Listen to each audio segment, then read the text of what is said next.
धर्म शास्त्रों के अनुसार ब्रह्मा जी ने सृष्टि का निर्माण किया और अपने तेज से पुत्री सरस्वती को उत्पन्न किया। इसलिए देवी सरस्वती की कोई माँ नहीं थी। देवी सरस्वती बहुत ही खूबसूरत और आकर्षक थी। उनकी खूबसूरती को देखकर पिता ब्रह्मा जी भी उन पर मोहित हो गए और उनसे विवाह करने की इच्छा करने लगे।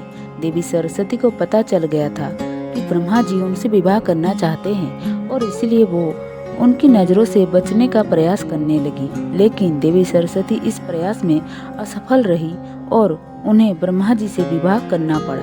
ब्रह्मा जी और देवी सरस्वती की विवाह से एक पुत्र उत्पन्न हुआ जिसे स्वयंभू मनु नाम दिया गया, जिसे धरती पर जन्म लेने वाला पहला मनुष्य कहा जाता है। ब्रह्मा जी और देवी सरस्वती के विवाह की देवलोक में आलोचना की गई और कोई भी देवता इसके पक्ष में नहीं था।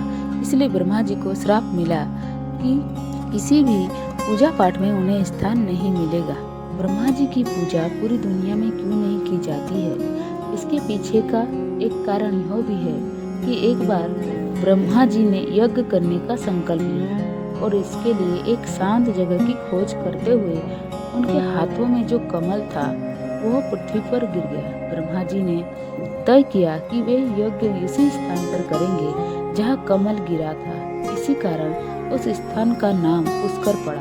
ब्रह्मा जी को इस यज्ञ में अपनी पत्नी सरस्वती माता के साथ करना था, लेकिन सरस्वती माता की अनुपस्थिति में ब्रह्मा जी ने एक सुंदर स्थानीय कन्या गायत्री से विवाह किया और दोनों ने मिलकर यज्ञ की सारी विधियां पूरी की। जब सरस्वती माता को यह पता चला कि उनके पति ने एक अन्य स्त्री से विवाह कर लिया है तो वो क्रोधित हो गई और उन्होंने ब्रह्मा जी को श्राप दिया कि उनकी पूजा पूरी दुनिया में कहीं नहीं की जाएगी, सिर्फ पुष्कर में की जाएगी।